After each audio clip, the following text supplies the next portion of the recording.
Very good afternoon, all of you, my dear students. My name is Sivacharan Kumar.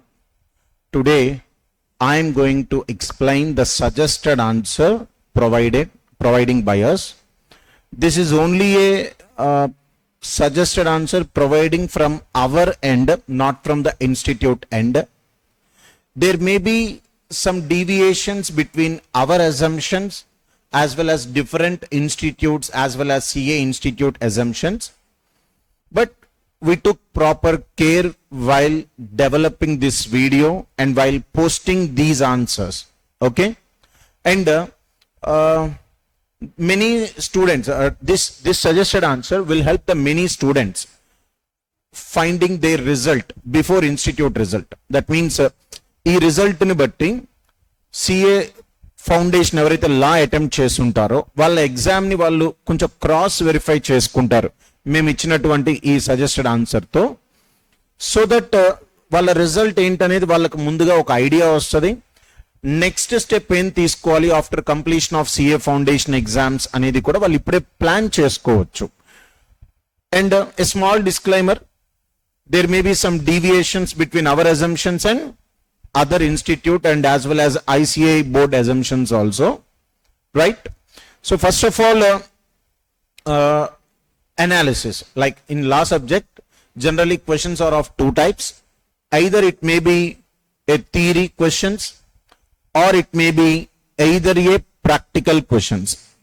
This time total 120 marks came from the question paper. One, there is internal choice, right? Next one. Out of the 126 marks, from Indian Contract Act, there is 24 straight theory questions, but whereas from practical, 14 marks. Whereas from practical, 14 marks. Put together, 38 marks is from Indian Contract Act. So previously, Indian Contract Act lo nunchi approximately 32, 34 alane వచ్చేవి, but this time 38 marks was asked from the Indian Contract Act. In the same way, from Sale of Goods Act, theory 7 marks, practical questions 14 marks. So put together total 21 marks from the Sale of Goods Act. As well as from Partnership Act, again 13 from theory, 7 from practical, put together 20 marks. And from companies, 7 marks from theory questions, practical questions 14 marks, put together 21 marks from Companies Act. And from Indian Regulatory Framework as well as LLP, just like earlier exams, only theory questions from these two chapters, 6 from LLP and 6 from Indian Regulatory Framework. Next, from NI Act, 7 marks from theory and 7 marks from practical questions, put together 14 marks. Overall total 126 marks. And you all know that question number 1 is compulsory question. Question number 1 is compulsory question. Still ఇప్పటికీ చాలా మంది students కున్న confusion ఏంటంటే, ఎగ్జామ్కి ఇంకో 2 days ముందు కూడా I got many messages from students. And the thing is, what they are asking is, sir, is question number 1 is compulsory? Whether I have to write this question compulsory? No, the word ikkada compulsory question ante compulsory రాయాలని కాదు. Student కి ఒక question choice తీసుకునే chance ఉంటది కదా, ఆ choice question number 1 తీసుకోకూడదు. వేరాజ్ question number 1 పోతే బ్యాలెన్స్ 2, 3, 4, 5, 6 ఉంటది.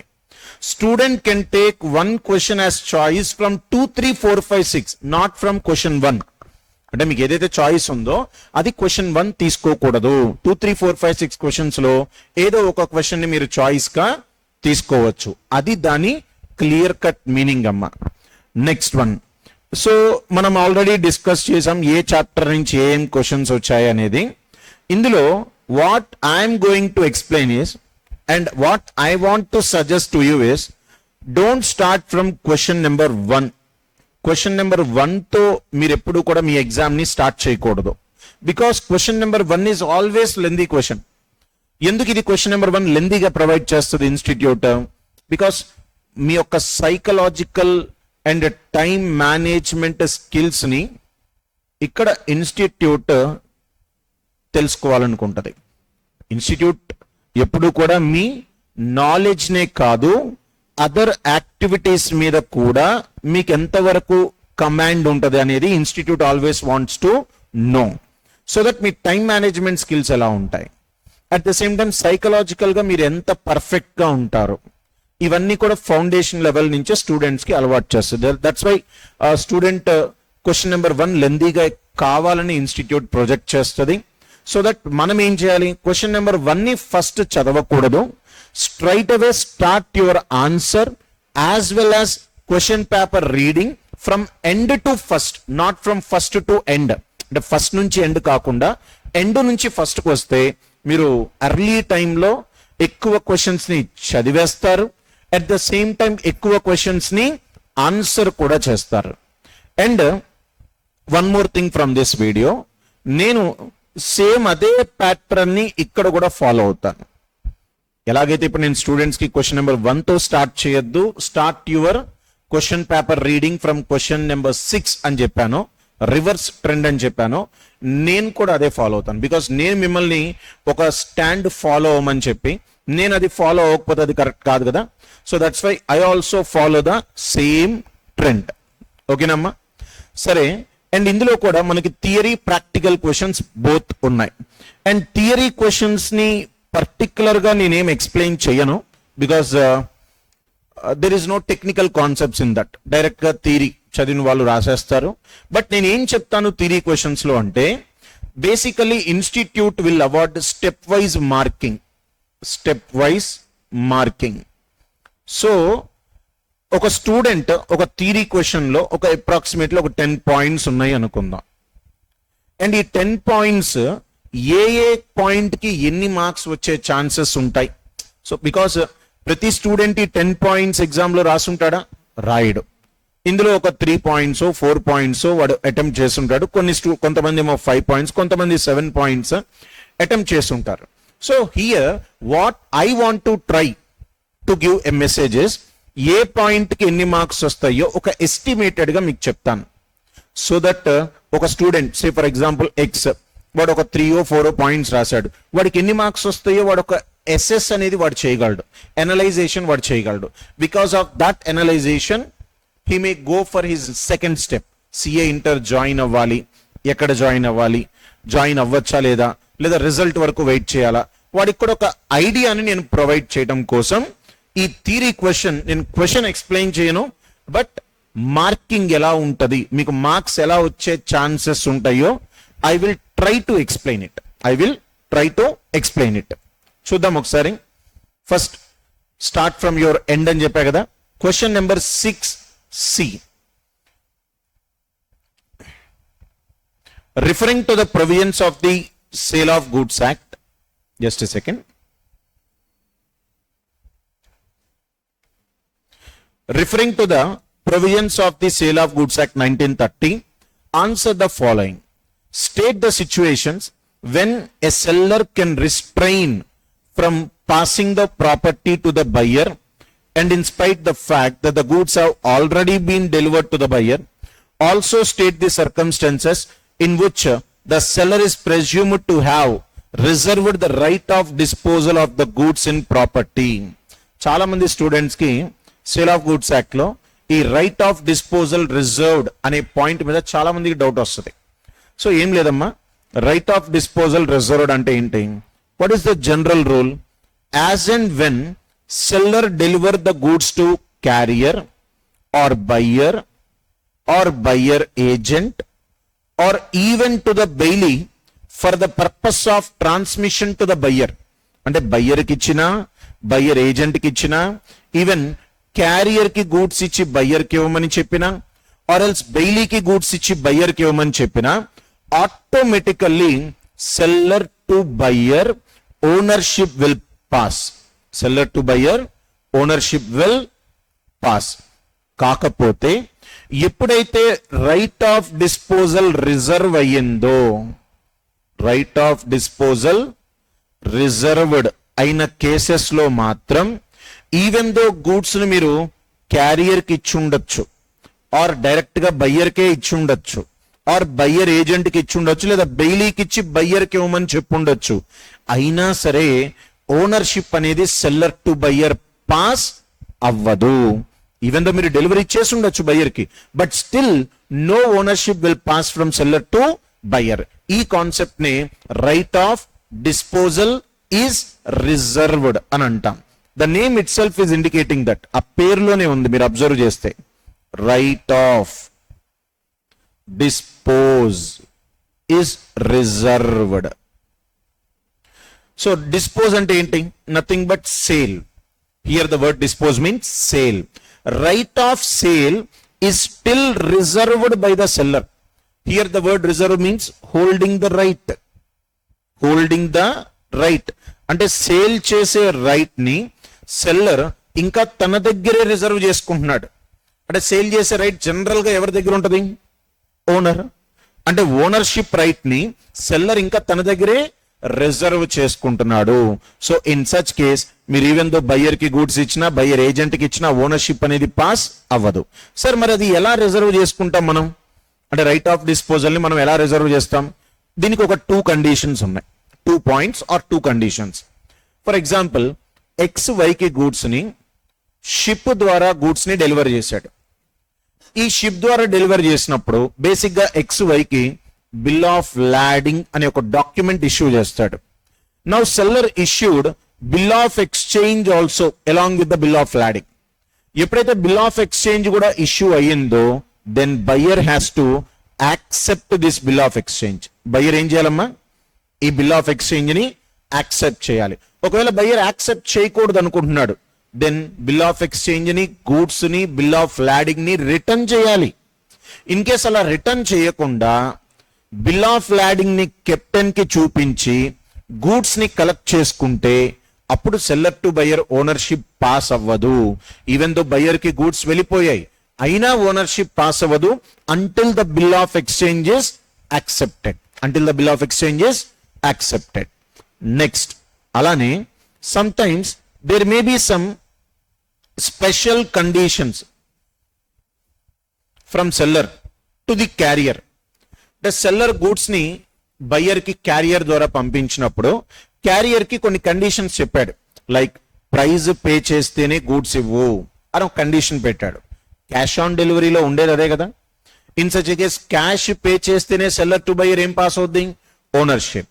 ఈ 2 కేసెస్ ని రైట్ ఆఫ్ డిస్పోజల్ రిజర్వ్డ్ అని పిలుస్తాం. సో ఇప్పుడు ఎగ్జామ్ లో మరి మనకి మార్క్స్ ఎలా వస్తాయి sir?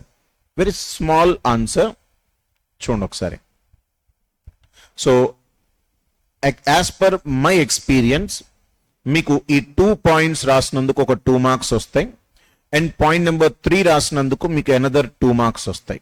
This question is asked for 4 marks. ఓకేనా అండి? Next question number 3, I mean 6Cలో సెకండ్ పార్ట్. 6Cలో second part, ascertainment of price by a third party. దీన్నే agreement to sell at valuation అని పిలుస్తాం. Agreement to sell at valuation. When price in a contract is fixed by the third party. అంటే మనం agreement లో price third party fix చేయాలి అని మనం mention చేసాం. Imagine X is the seller, Y is the buyer and Z is the third party. Z is the third party. So ఒక third party price fix చేయాలని మీరు mention చేస్తే దీన్ని agreement to sell at valuation అని పిలుస్తాం. In such a case what are the possible consequences? అంటే third party price ని fix చేయొచ్చు, చేయకపోవచ్చు. ఆర్ థర్డ్ పార్టీని మనం ప్రైస్ ఫిక్స్ చేయకుండా ప్రివెంట్ కూడా చేయొచ్చు. Like seller May restrict third party in fixing the price. Seller May prevent third party in fixing the price, or third party may refuse or fails to fix the price. In such case what will be the solution? మనమేమో price third party fix చేయాలని చెప్పాం, కానీ if third party fails to fix the price then agreement between seller and buyer becomes void. At the same time seller గాని or buyer గాని third పార్టీని price fix చేయకుండా prevent చేస్తే then preventing party here the preventing party is defaulting party. అలా prevent చేయొచ్చా? Price fix చేయకుండా third పార్టీని అడ్డుపడచ్చా? అడ్డుపడకూడదు. ఇన్ కేస్ మీరు అలా ప్రివెంట్ చేస్తుంటే దెన్ అలా ప్రివెంట్ చేసిన వాళ్ళని డిఫాల్టింగ్ పార్టీ అంటాం. And here also agreement is void. And the preventing party is liable to pay damages to the other party, aggrieved party. That's it. ఇది ఈ క్వశ్చన్ యొక్క answer.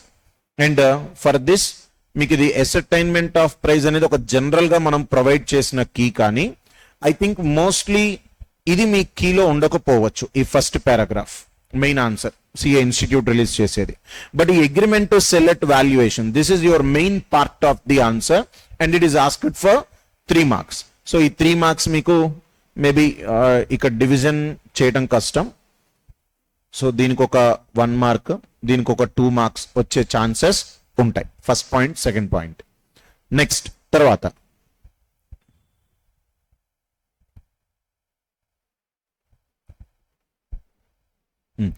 question number 6b is for 6 marks, and here you can find the internal choice question also. And 6b లో మనకి 2 questions ఉన్నాయి, internal choice questions కూడా చూద్దాం. First, rights of finder of last goods. అంటే ఒక finder కి ఏమేం rights ఉంటాయి? ఫైండర్ తనవి కాదు కదా గూడ్స్. సో తను ఏం చేయాలి? ఫస్ట్ తన డ్యూటీ ఏంటి? గూడ్స్ ని రిటర్న్ చేయాలి to the true owner. In case if true owner is not found, అప్పుడు తను ఏం చేయొచ్చు అంటే finder is the next best owner after the true owner, and it is the duty of the finder to return the goods, to surrender the goods to the true owner. However, finder of the goods has no right to sue the owner for compensation for trouble and expenses voluntarily incurred by him in finding the owner and preserving the goods found. అంటే ఇప్పుడు finder నువ్వు నాకు incur అయిన expenses ఇవ్వకపోతే suit file చేస్తాను అని అనొచ్చా అంటే అనలేడు. ఒకవేళ ఎక్స్పెన్సెస్ కనుక ఓనర్ రీపే చేయకపోతే గూడ్స్ ని తన దగ్గరే రీటైన్ చేసేసుకోవచ్చు అంతే తప్ప ఓనర్ మీద సూట్ అయితే ఫైల్ చేయలేడు. But when finder of the thing commonly on sale may sell it, అంటే కొన్నిసార్లు ట్రూ ఓనర్ ట్రేస్ అవ్వలేదు అనుకో, then finder can sell the goods also. Finder తనకి దొరికిన గూడ్స్ ని ఈవెన్ సేల్ చేసేయచ్చు కూడా. ఆ రైట్ ఫైండర్ కుంది. సార్ మరి ఇక్కడ ఫైండర్ ఓనర్ కాదు కదా, finder is not the owner. మరి ఫైండర్ దగ్గర పర్చేస్ చేసిన బయ్యర్ కి ఓనర్షిప్ పాస్ అవుతుందా అంటే yes. Even though finder is not the owner, finder దగ్గర పర్చేస్ చేసిన బయ్యర్ కి మాత్రం 100% ఓనర్షిప్ అనేది పాస్ అవుతుంది. బికాస్ మీకు నెమో.క్వాడ్నాన్ హ్యాబిట్ అని ఒక టాపిక్ ఉంటుంది. ఆ టాపిక్ ఎక్సెప్షనల్ కేసే ఈ పాయింట్. ఆ టాపిక్ లో one of the exception case అమ్మ ఇది. Right, next another point, rights of pawnee or pledgee. ఒక పానీ అంటే ఎవరు? Nothing but creditor. సార్ మరి ఎగ్జామ్ లో మనం క్రెడిటార్ అని రాస్తే మార్క్స్ పడతాయా? ఎగ్జామ్ లో మీరు క్రెడిటార్ అని రాయకూడదు. ఎగ్జామ్ లో you have to write only pawnee or pledgee, that's it. Right to retain the pledged goods అంటే మీరు నా దగ్గర కొన్ని గూడ్స్ ని తాకట్టు పెట్టి నా దగ్గర సమ్ లోన్ తీసుకుంటే ఇన్ సచ్ కేస్ మీరు ఆ లోన్ రీపే చేయాలి along with interest. In case మీరు ఆ ఇంట్రెస్ట్ అమౌంట్ పే చేయట్లేదు, ప్రిన్సిపల్ అమౌంట్ కూడా పే చేయకపోతే క్రెడిటార్ మీరు తాకట్టు పెట్టిన గూడ్స్ ని తన దగ్గరే ఉంచేసుకోవచ్చు. Next, right to retention of subsequent debts. ఇక్కడ కాన్సెప్ట్ ఏంటంటే మనకి normally general lien, particular lien అని ఉంటుంది. What is meant by particular lien? Lien available on those goods who's services are rendered. అంటే మనం ఏ గూడ్స్ మీద అయితే సర్వీస్ చేశామో ఆ గూడ్స్ మీద మాత్రమే మనకి లీన్ రైట్ ఉంటే దాన్ని పర్టిక్యులర్ లీన్ అని అంటాం. అలానే జనరల్ లీన్ అంటే ఏంటి? మనం సర్వీస్ చెయ్యని గూడ్స్ మీద కూడా మనకి రైట్స్ వస్తే that is called as general lien. But general lien అందరికీ ఉండదు, ఓన్లీ 5 people కి మాత్రమే జనరల్ లీన్ ఉంటది. Let us categorize these 5 people are special people. అంటే ఈ 5గురిని మనం స్పెషల్ పీపుల్ అనుకుందాం. Versus for normal people means other than above 5 వీళ్ళకి మాత్రం పర్టిక్యులర్ లీన్ మాత్రమే ఉంటది. సబ్జెక్ట్ టు కాంట్రాక్ట్ అంటే even for normal people also agreement లో మీరు జనరల్ లీన్ ఉండాలి అని చెప్తే జనరల్ లీనే ఉంటది. ఈవెన్ నువ్వు స్పెషల్ పీపుల్ కాబట్టి నీకు జనరల్ లీన్ ఉంటది. కానీ ఈవెన్ దో నువ్వు స్పెషల్ పీపుల్ అయినా నీకు జనరల్ లీన్ ఉండదు అని చెప్తే ఉండదు. Because intention of parties is supreme. Same ఇదే పాయింట్ క్రెడిటార్ కి కూడా అప్లై అవుతుంది. ఫర్ ఎగ్జాంపుల్, మీరు నా దగ్గర గోల్డ్ లోన్ తీసుకున్నారు, at the same time personal loan కూడా తీసుకున్నారు. Personal loan. So creditor, the name of creditor is X. So ఇప్పుడు debtor Y repaid the gold loan. Repaid. నార్మల్గా అయితే ఏం చేయాలి, నీ గోల్డ్ నీకు వెనక్కి ఇచ్చేయాలి. కానీ క్రెడిటార్కి ఒక డౌట్ వచ్చింది. ఇన్ కేస్ నీ గోల్డ్ నీకు ఇచ్చేస్తే నువ్వు ఈ పర్సనల్ లోన్ పే చెయ్యవేమో అని డౌట్ వచ్చింది. సార్, పర్సనల్ లోన్ పే చేయకపోతే బ్యాంక్ దగ్గర ఆర్ క్రెడిటార్ దగ్గర ఏమైనా సెక్యూరిటీ ఉందా సేల్ చేసుకోవడానికి? లేదు. సో దట్ క్రెడిటార్ కనిపించింది, అమ్మో వీడు గోల్డ్ ఇచ్చేస్తే పర్సనల్ లోన్ రీపే చేయడేమో అనిపిస్తే, now creditor can retain the gold. Even though మీరు గోల్డ్ లోన్ పే చేసిన క్రెడిటార్ గోల్డ్ ని తన దగ్గరే ఉంచేసుకోవచ్చు. దీన్నే right to retention for subsequent debts అని అంటాం. నెక్స్ట్ వన్, పానీ right to recover the extraordinary expenses incurred. మీరు తాకట్టు పెట్టిన గూడ్స్ మీద in case if Pani incurred any extraordinary expenditure, then Pani has a right to recover it also. Sir, what is extraordinary expenses? What is ordinary expenses? It is nowhere defined in the Contract Act. అంటే contract act లో ఎక్కడా కూడా these are ordinary expenses, these are extraordinary expenses అని ఎక్కడా చెప్పలేదు. Sir మరి మనకి ఎలా తెలుస్తుంది sir? What is ordinary means regularly what we incur is ordinary expenditure. Regularly what we not incur is extraordinary expenses. That's it. Next, Pani right where Panar make the default. Panar ante evaru? Debtor. In case debtor default aithe Pani em cheyochu? One is suit file cheyochu, another one is money recover chesukochu. In such case, suppose manam sale chesam asset ni, sale chesthe some amount ochindi, ఇందులో outstanding amount ఎంతో check చేయాలి. Outstanding, for example sale చేస్తే మనకి 10 lakhs వచ్చాయమ్మా. The outstanding amount is 8 lakhs and balance 2 lakhs is surplus. ఈ surplus ని debtor కి return చేయాలి. లేదు సార్, సేల్ చేస్తే 10 lakhs వచ్చాయి, but outstanding amount is 12 lakhs. Now this 2 lakhs is deficit. Now Pani has a right to recover the deficit amount from Panar. Pani has a right to recover the deficit amount from Panar. And this internal choice question is asked for 6 marks. And ఈ 6 marks లో కూడా, let us wait అండి, 6 marks లో కూడా I think ఇది ఒక 4 marks కి అడుగుండొచ్చు.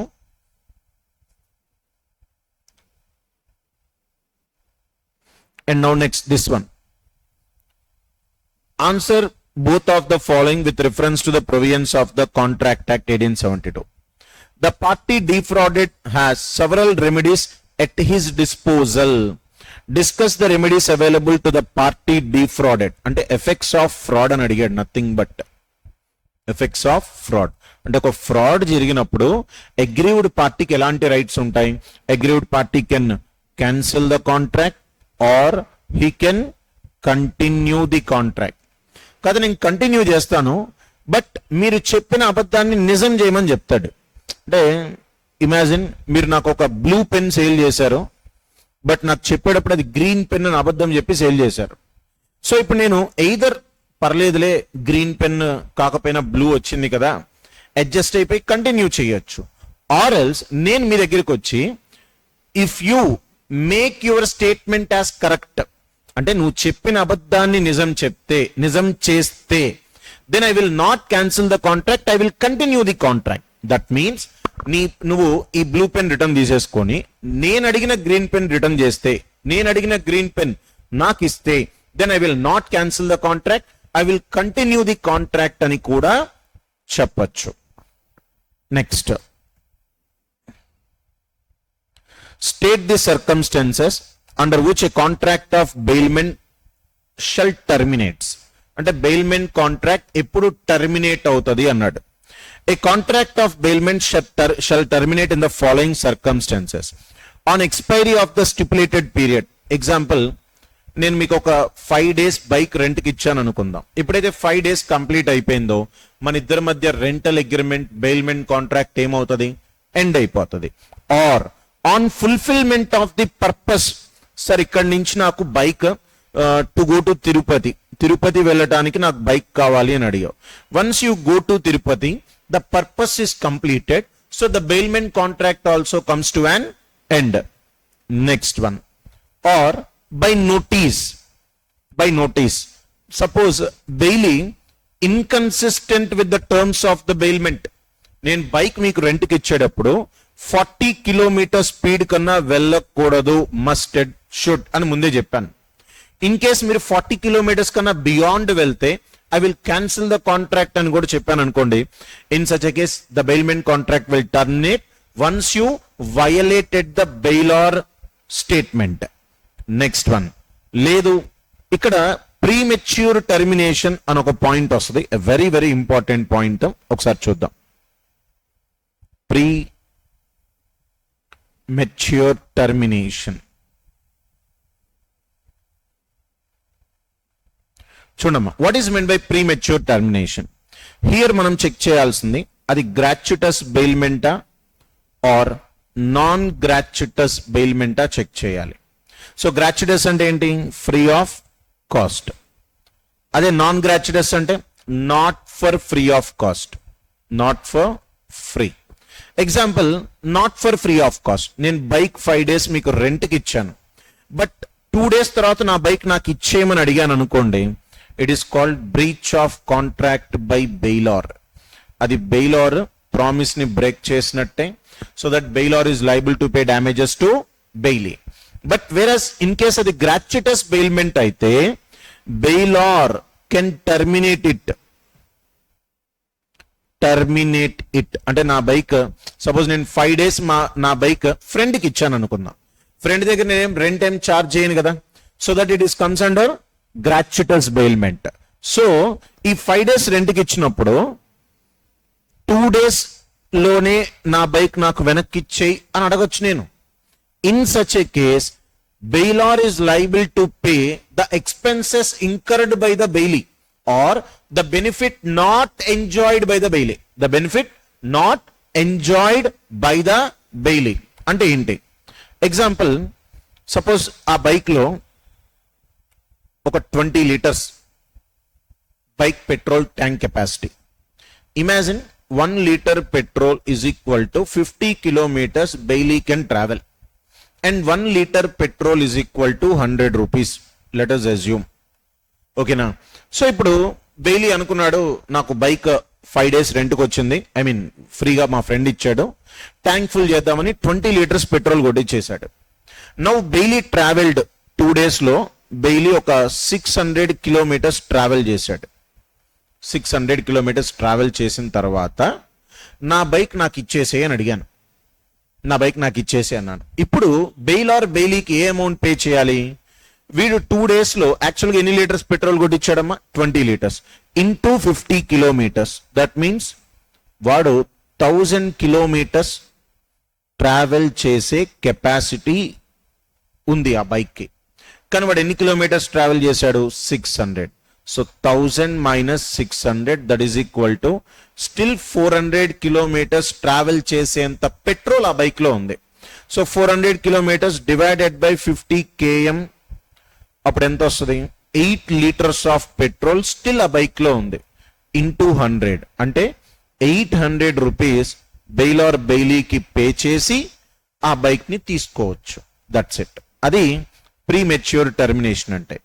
Suppose bailee చనిపోయాడు, then also bailment contract terminate. Destruction of subject matter, sir అసలు నేను ఇచ్చిన బైక్ కంప్లీట్ గా యాక్సిడెంట్ లో డ్యామేజ్ అయింది sir, then also bailment contract is terminated between bailor and bailee. And ఇక్కడ మార్క్స్ వచ్చేసరికి స్టెప్ వైజ్ మార్కింగ్ లో, and here the marks is given for, just a second. So here the question is asked for 6 marks. ఆ 6 marks కి మీకు based on the point, based on the difficultyness in the point, institute will award the marks. Okay na andi? Next one.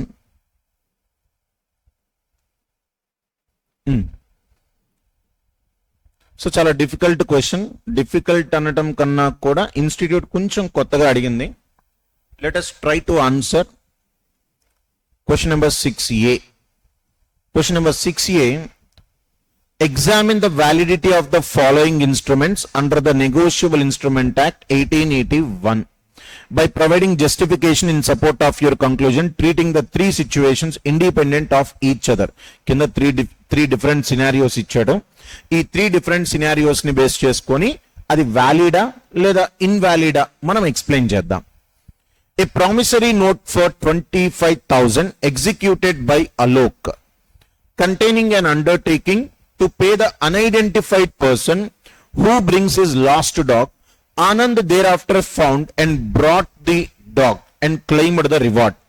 ఏం లేదమ్మా, ఒక person promissory note మీద sign చేసి ఎవరైతే నా డాగ్ ని తీసుకొస్తారో వాళ్ళకి 25,000 ప్రామిసరీ నోట్ ఇచ్చేస్తానని చెప్పాడు.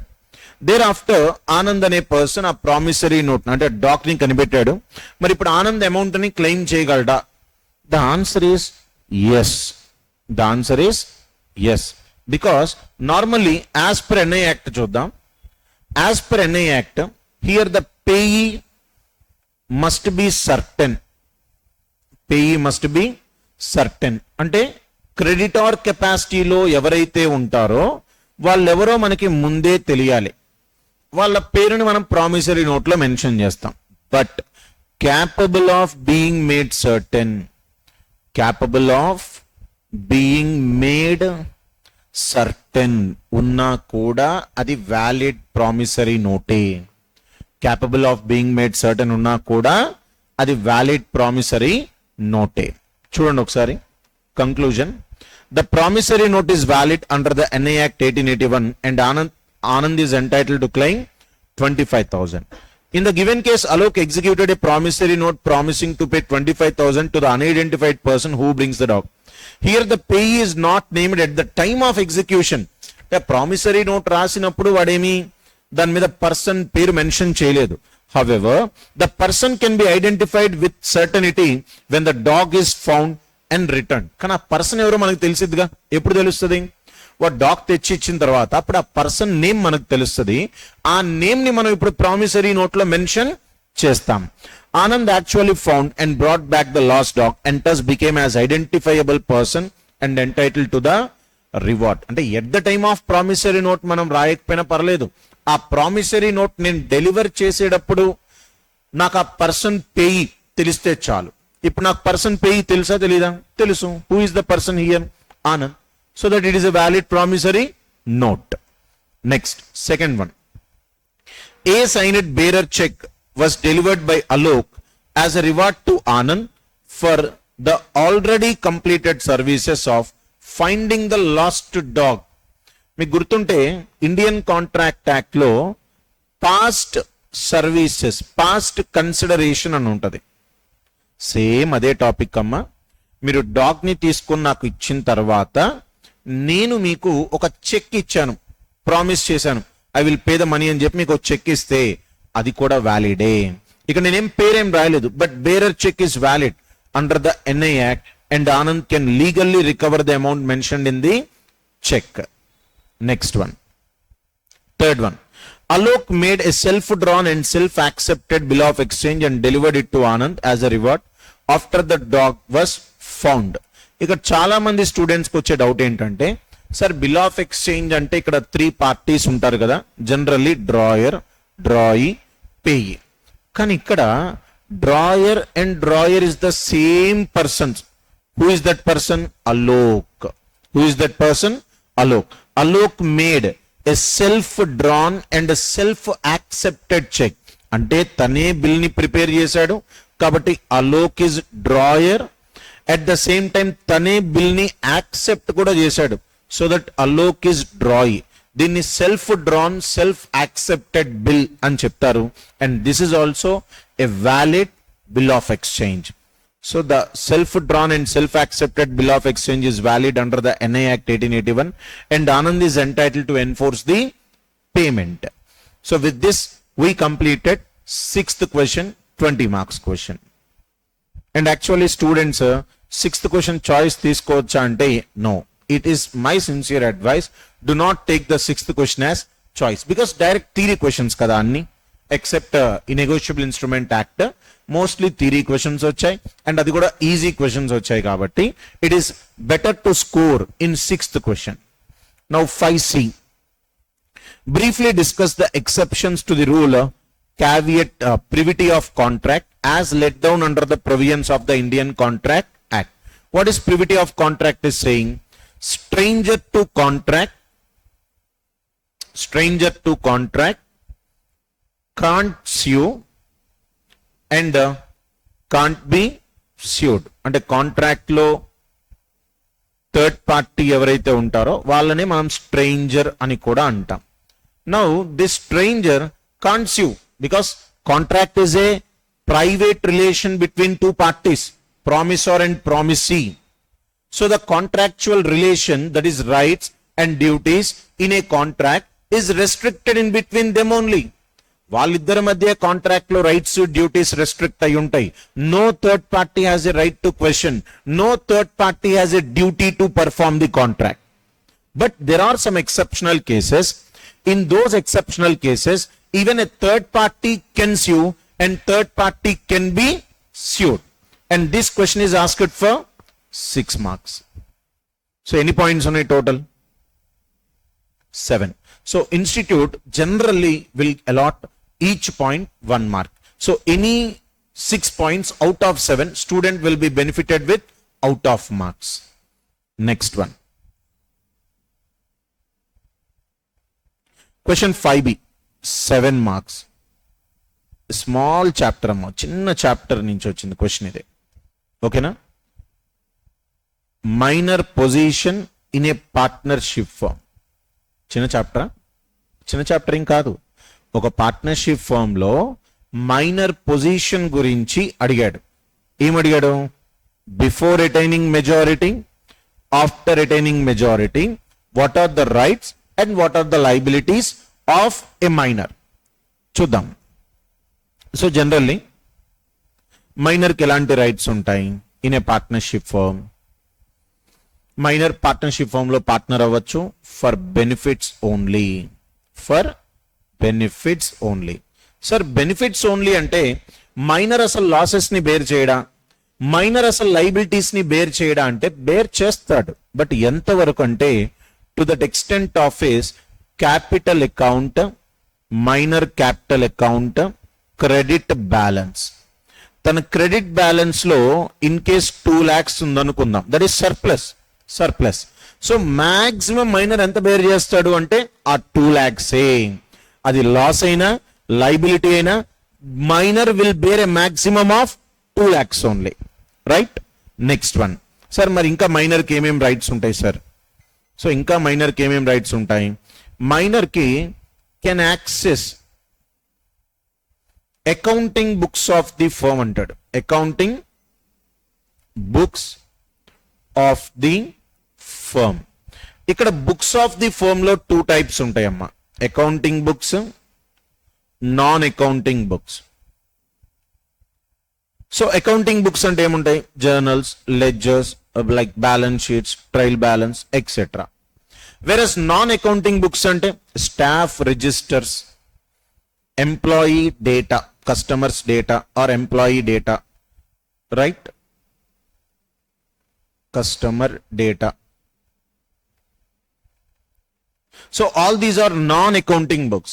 నౌ మైనర్ కి ఏం రైట్ ఉంటది అంటే ఓన్లీ అకౌంటింగ్ బుక్స్ ని వెరిఫై చేసే రైట్ ఉంటది, కానీ నాన్ అకౌంటింగ్ బుక్స్ ని వెరిఫై చేసే రైట్ మైనర్ కి లా ప్రొవైడ్ చేయలేదు. సార్ మైనర్ కి ప్రాపర్టీలో కూడా షేర్ ఉంటుందా? ప్రాఫిట్స్ లో షేర్ ఉంటుంది. In the event of his retirement తనకి ప్రాపర్టీలో కూడా షేర్ ఉంటుంది. At the same time he can file suit also. In the event of retirement he can file suit also against the firm to get his surplus portion. తన surplus portion ని recover చేసుకోవడానికి తన firm మీద suit కూడా file చేయొచ్చు. Now before attaining majority, before and after, before and after. After attaining majority minor కి 2 options ఉంటాయి. either he may continue in the firm or he may retire from the firm. Continue అవ్వచ్చు లేదా retire కూడా అవ్వచ్చు. In case తను continue అవ్వాలనుకుంటే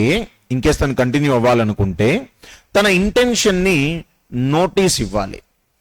లేదు retire అవ్వాలనుకుంటా కూడా నోటీస్ ఇవ్వాలి. సరే ఏ పీరియడ్ లోపల నోటీస్ ఇవ్వాలి?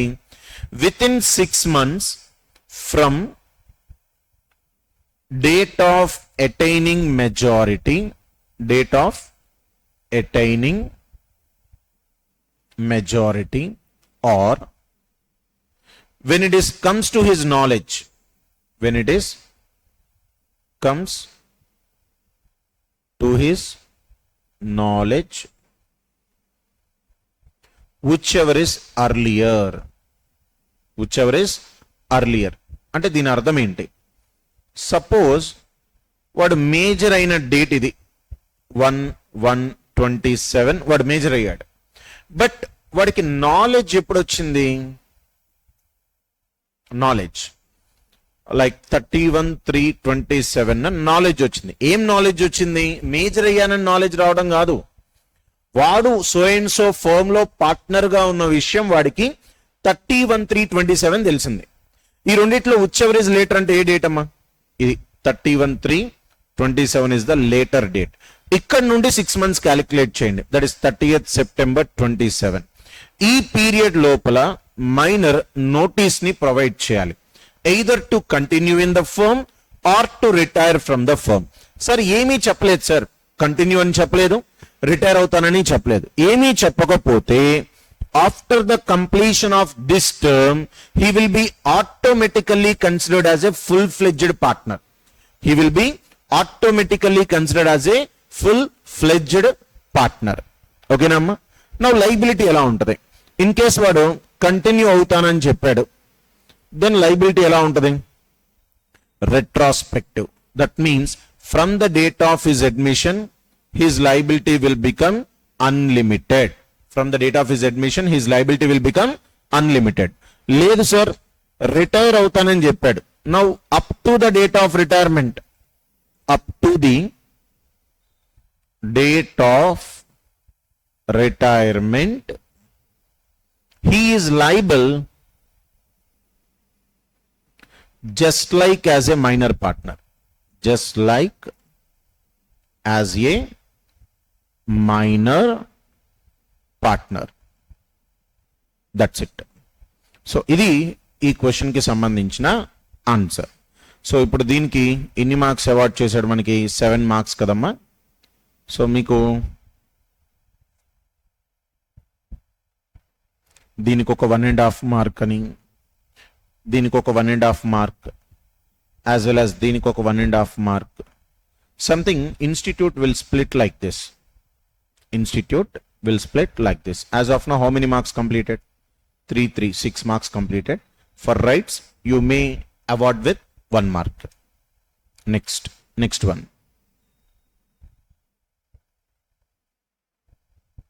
So very big question. Chuddam. Rishi is having a farmhouse in outskirts of Ambala. The clay of his farmhouse is very heavy and strong. In order to cultivate some seasonal vegetables, he approached multi-brand dealer to buy a tractor and 6 automatic seed planter machines. He categorically specified the condition of the clay of his farmhouse to the dealer and also informed the dealer that he is relying upon the expertise of the dealer for this purpose. The sale of goods act లో condition as to quality are fitness అని ఒక point ఉంటుంది. దానికి సంబంధించిన question అంటే buyer తన purpose ని seller కి ఎక్స్ప్లెయిన్ చేశాడు అండ్ సెల్లర్ చెప్పింది నమ్మి పర్చేస్ చేస్తున్నాడు. The dealer in turn suggested the tractor and automatic seed planter machines which are independent of each other. అంటే అర్థం ఏంటంటే అంటే ఇక్కడ tractor is different, seed planting machine is different. ఈ రెండు ఇండివిజిబుల్ కాదు. All these are divisible items. All these are divisible items of a particular leading brand.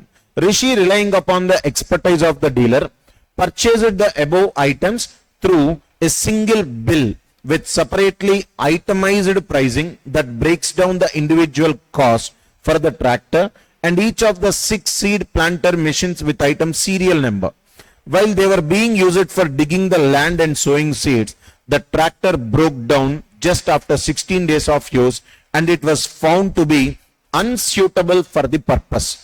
అంటే ఈ ప్లఫింగ్ అంటే నేలని దున్నుతున్నప్పుడు ఆ ట్రాక్టర్ బ్రేక్ అయిందంట within 16 days from the purchase and the tractor is unfit for the purpose. అసలు ఈ purpose ట్రాక్టరే సూట్ అవుదంట.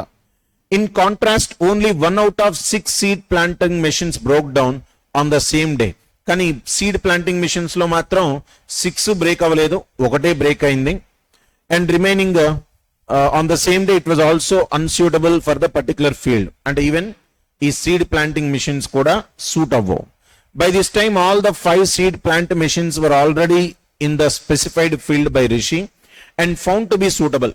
Whereas 6 లో ఒకటి not suitable, remaining 5 suitable ఏనంట. Next, consequently Rishi wanted to repudiate the entire contract and return the tractor and all the seed planting machines. Analyze the relevant provisions of the Sale of Goods Act. Advise Rishi on the following based on the facts given above. Can Rishi return the tractor of the leading brand? Yes, because మనం మన purpose ని explain చేసినప్పుడు ఆ purpose ని base చేసుకొని seller మనకి sale చేయాలి and seller కూడా ఎక్స్పర్ట్ సెల్లర్ అయి ఉంటే in such case buyer can cancel the contract if the quality of the product and the product is not fit for the usage. So provision లో మనం అదే రాసాం చూడండి, condition as to quality are fitness as well as ఇక్కడ condition as to మర్చెంటబిలిటీ కూడా apply అవుతుంది. So ఇక్కడ మర్చెంటబిలిటీ అంటే ఏం అప్లై అవుతుంది? If the product is not having any marketable value again implied condition violate అవుతుంది. అండ్ అగైన్ డిస్క్రిప్షన్, నేను చెప్పా కదా వాడికి డిస్క్రైబ్ చేశాను, ఐ నీడ్ దిస్ అని డిస్క్రైబ్ చేశాను కాబట్టి డిస్క్రిప్షన్ పాయింట్ ప్రొవిజన్ లో మనం మెన్షన్ చేయాలి. It is better to mention all these linked provisions. ఒకవేళ మనం అలా లింక్డ్ ప్రొవిజన్స్ లో ఏదైనా మిస్ అయ్యామనుకోండి, imagine institute sale by description రాసినందుకు 1 mark అని గనక తన స్కీమ్ ఆఫ్ వాల్యుయేషన్ లో మెన్షన్ చేసుంటే then student may lose this 1 mark. Next, doctrine of severability. ఇక్కడ రిషి ఏమనుకుంటున్నాడు, ఆల్ గూడ్స్ అంటే tractor, all purchased seeding machines మొత్తం క్యాన్సిల్ చేయాలనుకుంటున్నాడు. అలా మొత్తం రిటర్న్ చేయొచ్చా అంటే the answer is no, because doctrine of severability or divisibility మనకి ఏం చెప్తుంది, ఏదైతే మనకి వర్క్ అవ్వని పార్ట్ ఉందో అది వరకు మాత్రమే మనం రిటర్న్ చేయగలం. Versus the part which is in working condition అవి బయ్యర్ రిటర్న్ చెయ్యలేడు. చూడమ్మా ఇక్కడ, yes Rishi can return the tractor. ఇందులో సెకండ్ క్వశ్చన్ ఏమడిగాడు, can Rishi return all 6 seed planting machines అన్ని రిటర్న్ చేయొచ్చా అంటే no, Rishi cannot return all 6 seed planting machines. Only 1 of the 6 became defective. అన్ని కాదు, ఒకటే డిఫెక్టివ్ కాబట్టి ఆ ఒక్కటే మనం రిటర్న్ చేయగలం. Next one, question number 4C.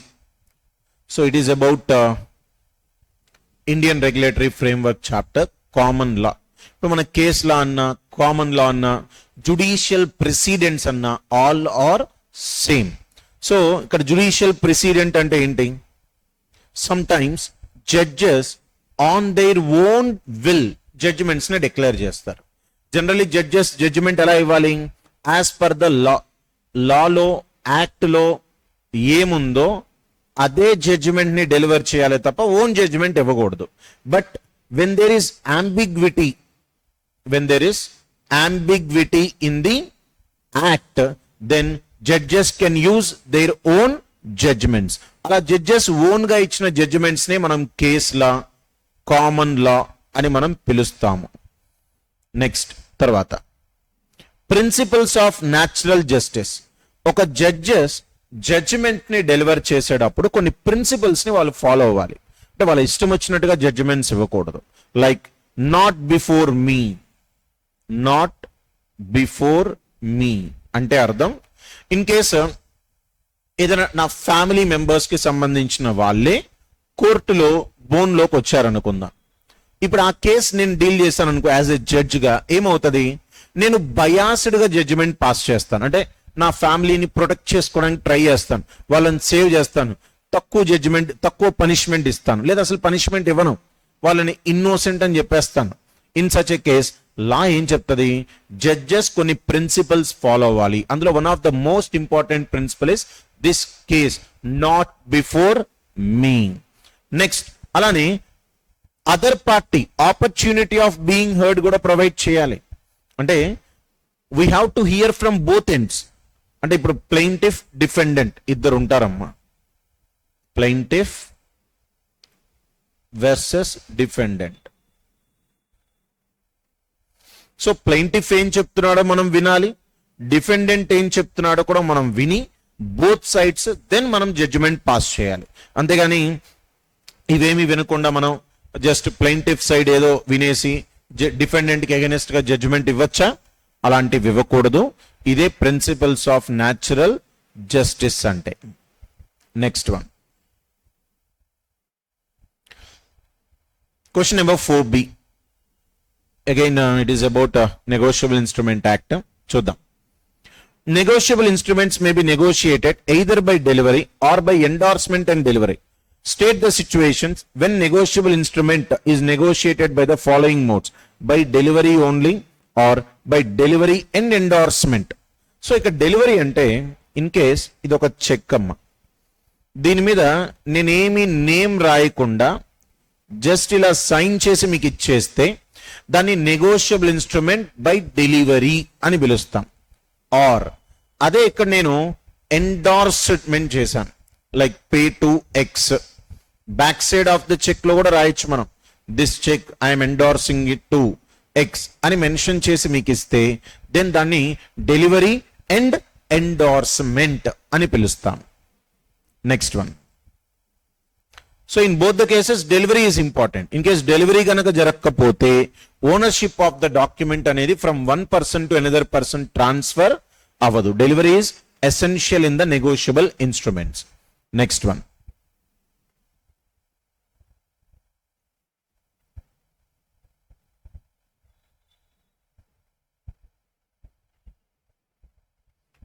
Next point,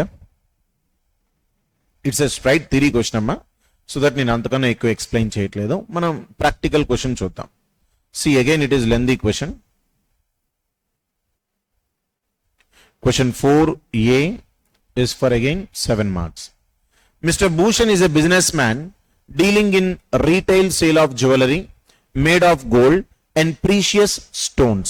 He had approached RCK Bank Limited for a loan of 70 lakhs for the purpose of expansion of his business. For availing the loan, Bhushan mortgaged gold bar worth 5 lakhs and has arranged personal guarantee from Suresh, Suyash, Sumati and Suman, who have agreed to provide guarantee worth 30, 20, 10, 10. Total 70 lakhs ki 75 lakhs worth of guarantee security వచ్చేసాయి. Respectively in the event of repayment failure on the part of Bhushan. Bhushan invested the loan amount in the business and increased stock of jewelry and set up an additional jewelry showroom in the nearby area. The gold bar which were mortgaged to the bank by physical transfer were lost due to the burglary committed in connivance with a bank staff who could not be traced till today. ఒక దొంగతనం జరిగింది. ఆ దొంగతనానికి help చేసింది ఎవరు? Bank స్టాఫే help చేశారంట. Earlier, Mr. Bhushan had also sold a Ganesh idol made of gold during Diwali to the bank on the request of the bank to be kept at the bank main counter, which was worth 5 lakhs, for which payment has not been made by the bank so far. Meanwhile, due to a business downturn, Bhushan could not repay the loan and the bank had to approach the guarantor for the repayment of the unpaid amount. So business downtime lo debtor loan repay చేయలేకపోయాడు. So that guarantee ఇచ్చిన వాళ్ళ దగ్గరికి bank వచ్చిందంట payment కోసం. The bank asked the guarantors to contributed the deficit equally. Actually equal amount ఎప్పుడు contribute అవుతారు guarantee ఇచ్చిన వాళ్ళు? Only if it is not specifically mentioned the guarantee amount. Guarantee ఎవరెవరు ఎంత ఇస్తున్నారో చెప్పకపోతే అప్పుడు ఈక్వల్ గా అందరూ కాంట్రిబ్యూట్ చేయాలి, ఈక్వల్ కాంట్రిబ్యూషన్. కానీ ఇక్కడ స్పెసిఫిక్ గా చెప్పాడు కదా ఎవరెవరు ఎంత కాంట్రిబ్యూట్ ఇస్తున్నారు అనేది క్లారిటీగా చెప్పాడు. 30, 20, 10, 10. సో ఎవరెవరు ఎంత అనేది స్పెసిఫిక్ గా చెప్పాడు కాబట్టి bank cannot ask the guarantors to repay the debt amount equally. Next one, analyze the relevant provisions of the contract act, decide whether bank contention as to equal contribution by the persons who have provided guarantee is valid, and if not, what amount should be paid by each of the guarantor. ప్రతి guarantor ఎంత amount pay చేయాలి చూడమ్మా. ఇక్కడ మనం provision లో ఇక్కడ suit అయ్యే points అంటే లైక్ ఈ ఎంటైర్ స్టోరీలో లింక్ అయ్యే పాయింట్స్ మొత్తాన్ని మనం ప్రొవైడ్ చేసాం. ఇన్ కేస్ బ్యాంక్ టర్మ్స్ ని చేంజ్ చేస్తే ఏమవుతుంది? Discharge of surety by creditor act, surety right to benefit of securities, ఈ ఆల్ పాయింట్స్ ని మీరు ప్రొవిజన్ లో మెన్షన్ చేయాల్సిందే to get better score, to get better score. Now right against co sureties, ఇది కూడా ప్రొవిజన్ లో పార్టే. Now coming to the analysis and conclusion, total loan ఎంత? 70. Value of security lost by bank ఎంత? 5. Balance recoverable ఎంత? Bank still 65 recover చేసుకోవాలి. However, the guarantor are only liable to their guarantee amount. Enta? Suresh 30, Sunil 20, Nikhil 10. Sorry, ikkada names change ayyayi. Just a second. Suresh, Suyash, Sumati and Suman. వీళ్ళు ఈ respective amounts అనేది pay చేయాలి. Next one, total guarantee is equal to 60 lakhs. Actual it is wrong అండి. 20 అంటే 10 another 10. So total guarantee amount ఎంత? 70 lakhs. Thus the maximum recoverable amount from the guarantor together is 60 lakhs only. This is also wrong. So ఇక్కడ amount ఎంత recover చేసుకోవచ్చు? 65 lakhs. Because 5 lakhs మనం security ఏదైతే ఉందో ఆ సెక్యూరిటీ ఇచ్చిన అసెట్ ఎప్పుడైతే గ్యారంటర్ పే చేస్తాడో ఆ సెక్యూరిటీని అడుగుతాడు, వేర్ ఇస్ ద ఐడల్ అని అడుగుతాడు, where is the gold bar అని అడుగుతాడు. బట్ బ్యాంక్ దగ్గర ఉందా రెడీగా? నో. బ్యాంక్ లో ఉన్న పర్సన్సే దొంగలకి హెల్ప్ చేసి ఆ 5 lakhs వర్త్ గోల్డ్ బార్ ని తీసుకెళ్లిపోయారు. So that guarantor is liable for only 65 lakhs. Next one, ఇందులో సెకండ్ పాయింట్ చూద్దాం. What would be your answer regarding the liability of each guarantor towards the contribution in case banks make changes in the terms of the condition of the loan with Bhushan without the consent and knowledge of any guarantor? ఇదే changes in variation of the contract. ఎప్పుడైతే terms and conditions ని creditor change చేస్తాడో in such a case ఈ guarantee contract అనేది cancel అయిపోద్ది. So that debtor అనే person money pay చేయకపోయినా creditor గ్యారెంటార్ మీద సూట్ ఫైల్ చేయలేడు. Right? Next one, question number 3C. So vindictive damages and liquidated damages కి పెనాల్టీకి మధ్య డిఫరెన్స్ అడిగాడు, చూద్దాం. So coming to the vindictive damages, basically it is awarded only in 2 circumstances. Vindictive, so ఒకటి promise to marry in case of breach of promise to marry, inkoti wrongful dishonor of a customer check by the banker. Suppose in case of wrongful dishonor of a customer check అంటే customer ఒక cheque ఇచ్చాడు, general గా account లో balance లేకపోతే dishonour చేయొచ్చు. Based on the insufficient balance the cheque may be dishonoured by the bank. But even though bank లో enough balance ఉన్న account లో బ్యాంక్ బై మిస్టేక్ డిజానర్ చేస్తే in such a case cheque issue చేసిన drawer యొక్క reputation damage అయినందుకు కాను drawer of the cheque can claim vindictive damages from the banker. అలానే second one, breach of promise to marry. అంటే మీరు marriage చేసుకుంటానని promise చేసి మ్యారేజ్ చేసుకోకపోతే సడన్ గా ఏ పెళ్లిపీటల మీదో ఎక్కడో మీరు పెళ్లి నాకు ఇష్టం లేదు నేను పెళ్లి చేసుకోను అని చెప్తే ఆబ్వియస్లీ అదర్ పార్టీకి ఏమవుతుంది, again name and fame damage అవుతుంది. See in all these two cases monetary loss కాదు జరిగేది, అంతకు మించి మానిటరీ లాస్ కన్నా కూడా నేమ్ అండ్ ఫేమ్ లాస్ జరుగుతుంది. ఆ నేమ్ అండ్ ఫేమ్ పోయినందుకు కాను అగైన్ డిఫాల్టింగ్ పార్టీ అగ్రీవ్డ్ పార్టీకి విండిక్టివ్ డ్యామేజెస్ అనేది పే చేయాలి. Next liquidated damages and penalty. First of all మనకి ప్రీ ఫిక్స్డ్ డ్యామేజెస్ అంటే ఏంటో చూద్దాం. అంటే కాంట్రాక్ట్ బ్రేక్ అయితే మనకి ఎంత లాస్ రావచ్చు అనేది seller as well as buyer or drawee or else promise or promisee ముందే డిసైడ్ అయ్యారు. ఎగ్జాంపుల్ 10 lakhs లాస్ రావచ్చు, అది వీళ్ళు అగ్రిమెంట్ లో మెన్షన్ చేశారు. ఏమని మెన్షన్ చేశారు, if there is any sudden loss because of the breach of contract aggrieved పార్టీకి డిఫాల్టింగ్ పార్టీ 10 lakhs పే చేయాలని మెన్షన్ చేస్తే this 10 lakhs is called prefixed damages. ఈ ప్రీఫిక్స్డ్ డ్యామేజెస్ అనేది 10 lakhs లో మీరు రాసినంత మాత్రాన 10 lakhs అనేది కోర్టు ఇవ్వదు.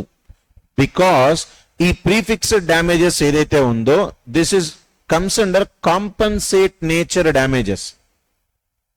కాంపన్సేట్ నేచర్ డ్యామేజెస్ క్లాసిఫికేషన్ కిందకు వస్తుంది. కాబట్టి ఇక్కడ ఓన్లీ కోర్ట్ యాక్చువల్ లాస్ మాత్రమే ఇస్తుంది తప్ప అంతకన్నా ఎక్స్ట్రా అమౌంట్ కోర్ట్ ఆఫర్ చేయదు. ఇమాజిన్ హియర్ యాక్చువల్ లాస్ మనం 6 lakhs అనుకుందాం, వేరాస్ బ్యాలెన్స్ 4 lakhs ఎక్స్ట్రాగా రాశారు మీరు. అబ్నార్మల్ గా ఎక్స్ట్రాగా రాస్తే this 4 lakhs is called as penalty, whereas this 6 lakhs is called as liquidated damages. And now liquidated damages is enforceable. That means you can recover this 6 lakhs, but you can't recover this 4 lakhs penalty. Not enforceable. ఈ 4 lakhs ని మాత్రం మీరు recover చేయలేరు. Next తర్వాత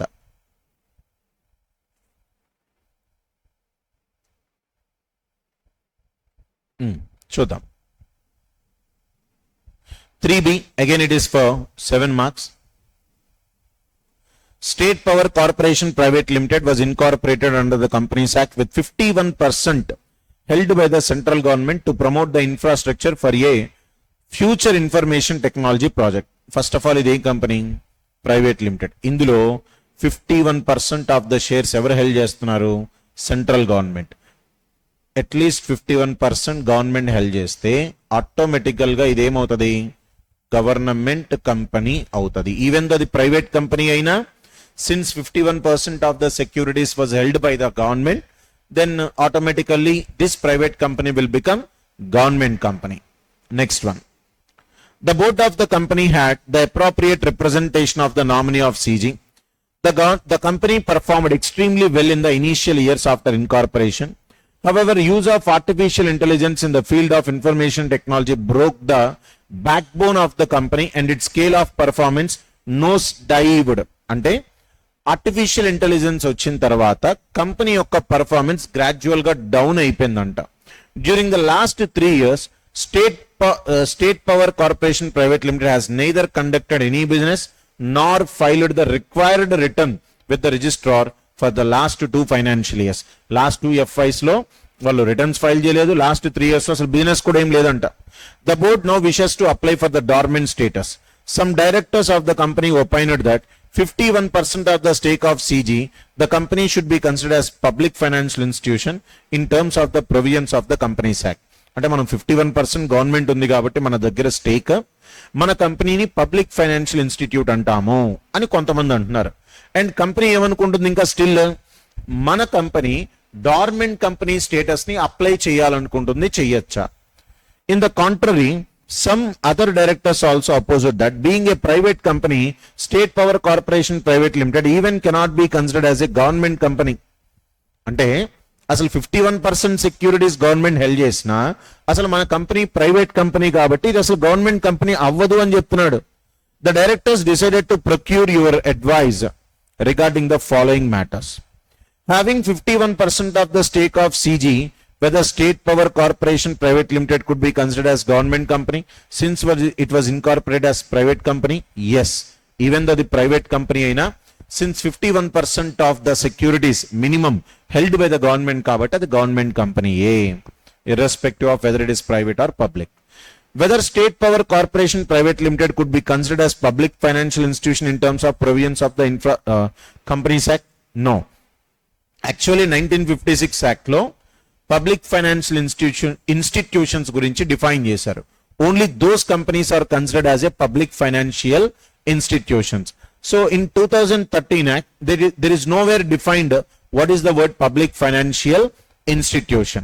Now even in 1956 act లో కూడా public financial institution గురించి ఇంకా చెప్పేటప్పుడు CG have a power to define any company as public financial institution provided either it may be a statutory company or it may be a government company. అది either government company అయినా అయి ఉండాలి or statutory company అయినా అయి ఉండాలి. అలాంటి two companies నే CG in consultation with RBI public financial institution గా రికగ్నైజ్ చేయొచ్చు. కానీ ఈ కంపెనీని అలా సెంట్రల్ గవర్నమెంట్ రికగ్నైజ్ చేసిందని క్వశ్చన్లో ఏమైనా చెప్పాడా? లేదు. కాబట్టి state power corporation private limited is not a public financial institution. Coming to the third question answer. Whether the company is eligible to apply for availing the status of a dormant company? Yes. Here the company last 2 financial years లో annual returns ని file చేయలేదు కాబట్టి వీళ్ళు dormant కంపెనీగా వాళ్ళ status ని apply చేసుకోవచ్చు. Next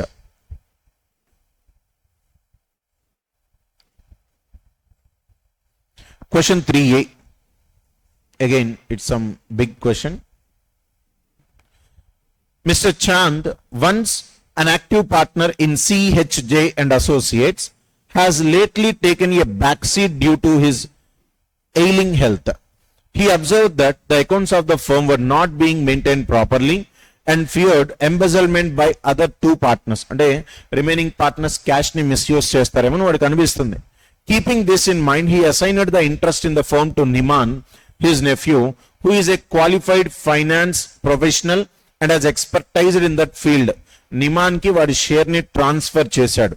So that Niman is called as transferee partner. Transferee partner. Whereas Chand is called as transferor partner. But there is a rule, share ni transfer చేసినప్పుడు remaining partners ki మనం inform చేయడమే కాదు వాళ్ళ consent కూడా తీసుకోవాలి. But ఇక్కడ నిమాన్ కి share transfer చేసేటప్పుడు చాంద్ కన్సెంట్ తీసుకున్నాడా? తీసుకోలేడు. తీసుకున్నాడని ఏం చెప్పలేదు కాబట్టి తీసుకోలేదనే దాని indirect meaning. Next one. After some days of his nomination, Niman raised objection as to the transparency of accounts and demanded an inspection of the books, which was refused by other partners. A year later, CHJ and Associates decides to dissolve the partnership firm as the business was no longer profitable. Niman asked for accounts of past 3 years also to ascertain the share of profits being offered by him by the firm to him, for which he was refused yet again. అంటే వాడు business లో books of accounts proper గా లేవని books of accounts చూస్తాను, చూసి నా share correct గా ఉందో లేదో చెక్ చేసుకుంటా అన్నాడు.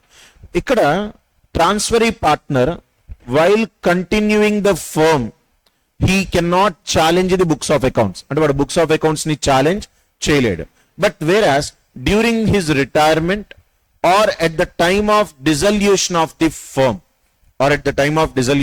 firm he may ask for the books of accounts. What books of accounts?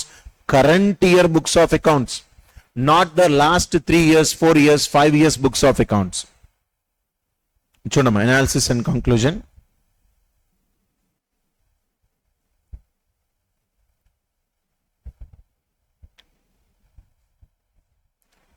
Analyzing the applicable provisions of the Partnership Act, whether, this is the answer. Niman is not legally entitled to demand accounts for past 3 years of the firm. However, upon dissolution, he is entitled to share of Mr. Chand in the assets or profits of the firm and to accounts necessary for the settlement from the date of dissolution, not from last 3 years records.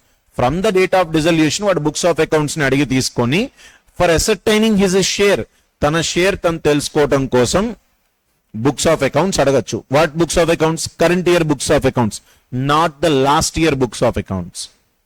Next one.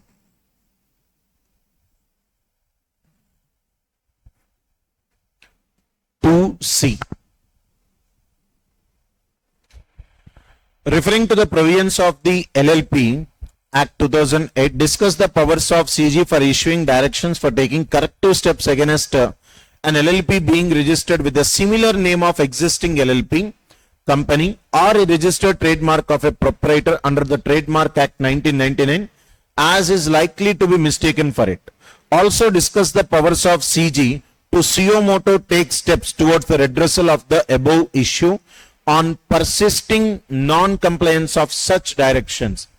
అంటే ఒక LLP name ఎలా ఉండాలి? Existing కంపెనీతో match కాకూడదు, existing ఎల్ఎల్పితో match కాకూడదు, company or body corporate తో match కాకూడదు, ఎనదర్ రిజిస్టర్డ్ ట్రేడ్ మార్క్ తో కూడా మ్యాచ్ కాకూడదు. ఇన్ కేస్ అలా సిమిలర్ గా మీ నేమ్ ఉన్నా ఆర్ టూ నియర్లీ రిజంబుల్స్ ఉంటే then aggrieved LLP central government కి కంప్లైంట్ చేయొచ్చు about the newly created LLP. ఏమని? సార్ ఈ నేమ్ నా నేమ్ ఆల్మోస్ట్ సిమిలర్ గా ఉన్నాయి లేదా మ్యాచ్ అయింది ఎగ్జాక్ట్ గా అని కంప్లైంట్ చేస్తే then CG may direct the newly created LLP to change the name change చేసుకోమని ఆర్డర్ పాస్ చేయొచ్చు. In such a case newly created LLP has to change the name. Newly created LLP has to change the name. అలా name change చేసుకోకపోతే ఏమవుతుంది? Then CG may allot a new name. ఒకవేళ CG ఇచ్చిన name గనక మీకు నచ్చకపోతే then again LLP can change the name alteration అనేది చేయొచ్చు. నెక్స్ట్ ఇందులో అనదర్ క్వశ్చన్ కూడా ఉంది. Out of designated partner, at least one should be resident in India. Elaborate upon the provisions relating to the designated partner as laid down. Further, defining a resident partner in providing the LLP. So, every LLP as per section 7, designated partner should be appointed. How many designated partners must be there? A minimum of 2 designated partners must be there. 2 designated partners. Out of the 2, one should be resident of India. So who is resident of India? During the calendar year, at least 120 days tanu stay chestunte, then tanani manam resident of India ani manam cheppachchu. Tanni manam appoint cheskovali. And ikkada ee designated partners kuda evarai undali? Only a natural persons. Sir, in case mana LLP lo artificial persons partner ga unte, then on behalf of the artificial person, one nominee should act as a designated partner. So this is about theory question regarding the LLP. Next. Question 2B, 7 marks. Differences between differential voting rights as well as preference shares. So differential voting rights lo voting rights is the main difference. So voting rights అనేది ఇక్కడ generally high ఉండదులే కానీ low voting rights ఉంటాయి. Like for every 10 shares 1 voting power, like this you may see. But preference shares voting powers ఉంటాయా? Generally preference shareholders will not carry any voting power. Next, dividend rights. Generally dividend preference shareholders ki compared with the differential voting rights fixed ga untadi, but whereas differential voting rights ki dividend is not fixed, dividend may change. Next, nature of share capital classified under share capital, whereas preference shareholder is classified under preference share capital. Next one, doctrine of constructive notice. So what is about doctrine of constructive notice? Every company will have two documents. One is MOA and another one is AOA. So these two are the important documents, and what law is saying here is these two are public documents. Not only these two documents, any documents kept with the ROC or filed with ROC is called as a public documents. That means outsider who is entering into contract with the firm, outsider who is entering into contract with the company. So కంపెనీతో ఎవడైతే contract లోకి enter అవుతున్నాడో వాడు ఈ memorandum and articles ని చదివి అర్థం చేసుకొని whether company is having a power or not అని తెలుసుకొని కాంట్రాక్ట్ లోకి ఎంటర్ అవ్వాలి. ఇన్ కేస్ ఒకవేళ అవుట్ సైడర్ ఈవెన్ దో చదవకుండా కాంట్రాక్ట్ లోకి ఎంటర్ అయినా లా ప్రెజ్యూమ్స్, లా ఏమైనా ప్రెజంప్షన్ పాస్ చేస్తుంది, అవుట్ సైడర్ ఇవన్నీ చదివే కాంట్రాక్ట్ లోకి ఎంటర్ అయ్యాడని లా ప్రెజంప్షన్ పాస్ చేస్తుంది. So this doctrine protects the company from outsider. Favorable, against. Constructive notice. So ఎలా ఇది ఫేవరబుల్ గా ఉంటుంది చూద్దాం. ఇమాజిన్ ఒక అవుట్ సైడర్ కంపెనీతో కాంట్రాక్ట్ లోకి ఎంటర్ అయ్యాడు, and here outsider actual company మెమరాండంలో సమ్ ఐరన్ బిజినెస్ అని మెన్షన్ చేస్తుంది. That means company has a power to deal with only iron business. But company here outsider తో ఒక 10 crores worth gold related కి contract లోకి enter అయితే ఈ agreement straight away void. ఈ agreement straight away void. ఎందుకు void? Because here company has a power to deal with only iron business. Anything other than iron business agreement is void. Anything other than iron business, agreement is void. That means outsider can't file suit against the company. Outsider company మీద suit file చేయలేడు. అంటే ఈ rule ఎవరికి against గా ఉంటది? అవుట్సైడర్. ఎవరికి favourable గా ఉంటది? కంపెనీ. ఎవరు చెప్పారు ఇదంతా? డాక్ట్రిన్ ఆఫ్ కన్స్ట్రక్టివ్ నోటీస్ అనే ప్రిన్సిపల్ చెప్తది. Next one. Now next one, question number 2A. Rumi went to a renowned furniture showroom, namely Trends in Delhi in Kriti Nagar, for the purpose of customizing and fixing a sofa in her office cabin. Within 30 minutes, she finalized one design which suited her office cabin, colors, scheme and space. Mr. Path, the owner of the Trends in Delhi, assured her that he will deliver the sofa within a month. 1 month lo sofa deliver చేస్తానని చెప్పాడు. Path told her that the sofa will cost 45,000 and he will charge extra 4,500 towards the cartage and the corporate packing, and delivery packing charges ke extra 4,500. The amount of 4,500 toward cartage and corporate packing must be paid by Romi at the time of delivery of the sofa, and the remaining amount may be paid within a period fixed for approval of the transaction. That means sale or return type. Sale or return type. Next, he also assured Rumi that he will responsible for assembly and installation of the same without causing any harm to her office cabin situated in the 9th floor of the building at no extra cost. అంటే without any extra cost 9th floor కి తనే వెళ్ళి assemble చేస్తానని కూడా చెప్పాడు. Rumi agreed with the terms of and conditions of Mr. Perth, but with the condition that she will not approve the sofa and return the same if it will not be perfect according to the size and color described. అంటే చెప్పినట్టుగా colour match కాకపోతే I will return అని కూడా చెప్పింది buyer. Perth agreed to this condition but fixed the maximum time by which Romi can reject the sale. ఒకవేళ నువ్వు reject చేయాలంటే 20 days లోపలే రిజెక్ట్ చేయాలని సెల్లర్ రోమికి ఒక కండిషన్ కూడా పెట్టాడు. As per the schedule, Perth sent the sofa to Romi's office. D, employee of Perth, denied delivering the sofa at 9th floor by stairs as it was not accommodating in the service lift. The service lift లో ఆ సోఫాని మనం తీసుకువెళ్ళలేం కాబట్టి stairs మీద తీసుకెళ్ళాలి. అయితే ఇక్కడ D అనే person refuse చేస్తున్నాడు, అంటే మెట్ల మీద మేము తీసుకెళ్ళలేము అంతా అని. రోమీ paid 1500 to deliver the sofa at 9th floor by stairs. అంటే మెట్ల మీద తీసుకొస్తే 1500 కూడా పే చేసిందంట. After assembly and installation, she paid 4500 for cartage and corporate packing as mutually agreed upon. Delivery తప్పుడు 4500 అమౌంట్ కూడా పే చేసింది. 1 month later, that means 30 days after.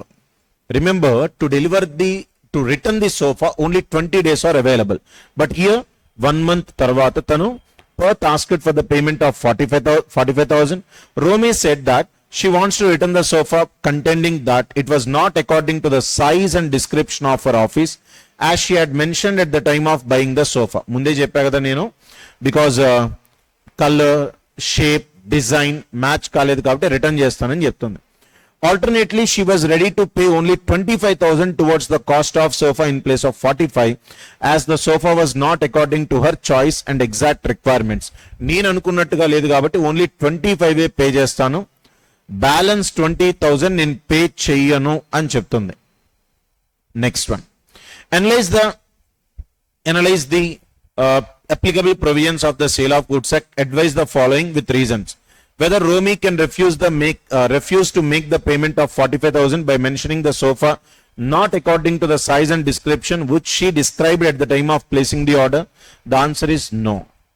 So ఎప్పుడైతే buyer amount pay చేయడం refuse చేస్తాడో, in such case seller may sue the buyer against for recovery of price as well as damages also.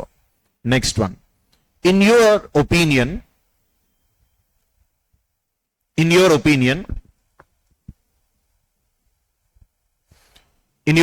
whether Romy had signified her approval to Mr. Perth in any manner before the specified day of approval?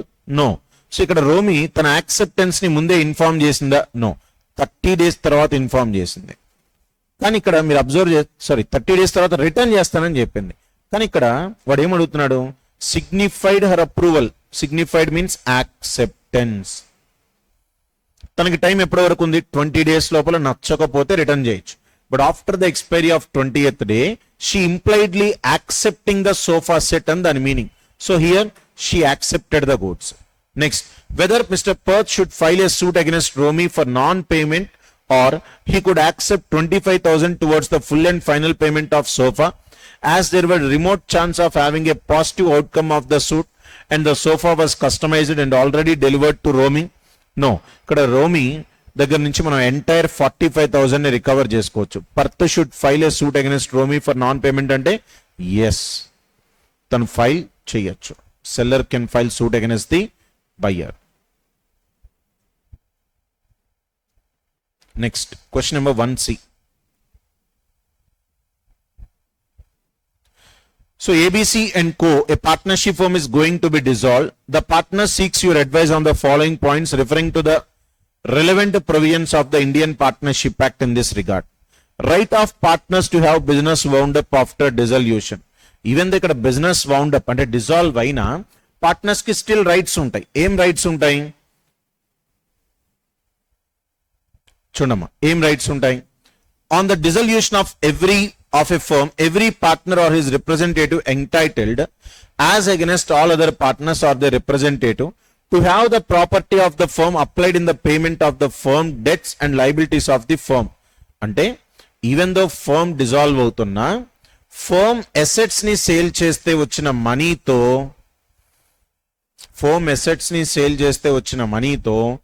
First firm liabilities ని pay చేయండి, or firm liabilities ని clear చేయడానికి first firm assets ని use చేయండి.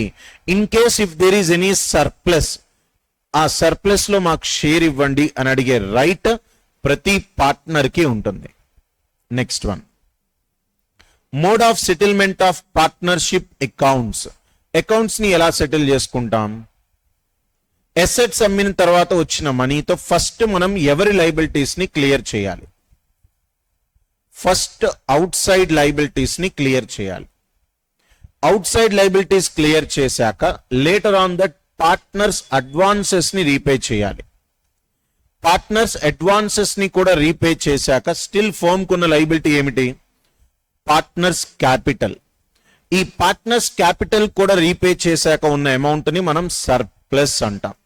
ఈ surplus ని partners distribute చేసుకోవచ్చు. ఇది ఎసెట్స్ అమ్మితే వచ్చిన ప్రాఫిట్ ని ఎలా, ఎసెట్స్ అమ్మితే వచ్చిన అమౌంట్ ని ఎలా సెటిల్ చేయాలో చెప్పాను. వేరాస్ కరెంట్ ఇయర్ ఫర్మ్ కి లాస్ ఉందమ్మా, current year business is having some loss. మరి ఈ లాస్ ని ఎలా అడ్జస్ట్ చేయాలి? ఫస్ట్ యాక్చువల్గా అయితే జనరల్ గా లాస్ ని ఏం చేస్తాం, పార్ట్నర్స్ క్యాపిటల్ అకౌంట్ కి డెబిట్ చేస్తాం, పార్ట్నర్స్ క్యాపిటల్ అకౌంట్ కి డెబిట్ చేస్తాం. బట్ ఇక్కడ పార్ట్నర్స్ క్యాపిటల్ అకౌంట్ కి డెబిట్ చేయకుండా first firm can utilise the general reserve portion. ఎందుకు జనరల్ రిజర్వ్ పోర్షన్ ని యూజ్ చేయాలి? బికాస్ జనరల్ రిజర్వ్ పోర్షన్ దేనికోసం, మనకి ఫ్యూచర్ ఎక్స్పాన్షన్స్ కోసం. కానీ ఇక్కడ ఇప్పుడు బిజినెస్ కి ఫ్యూచర్ ఉందా? బిజినెస్ కి ఫ్యూచరే లేదు కాబట్టి ఫ్యూచర్ ఎక్స్పాన్షన్స్ కోసం పెట్టిన మనీతో కరెంట్ ఇయర్ లాస్ ని సెట్ ఆఫ్ చేస్తాం. Sir still there is loss sir, then partners capital account కి అడ్జస్ట్ చేస్తాం. సార్ స్టిల్ లాస్ ఉంది sir, then it is called distributed by partners. ఈ లాస్ ని ఇప్పుడు పార్ట్నర్స్ డిస్ట్రిబ్యూట్ చేసుకోవాలి. Nothing but deficit. ఇది కరెంట్ ఇయర్ లాస్ ని set చేసే ఒక way. This should be your answer to get the marks. Next 2B, 1B. Again it is for 7 marks.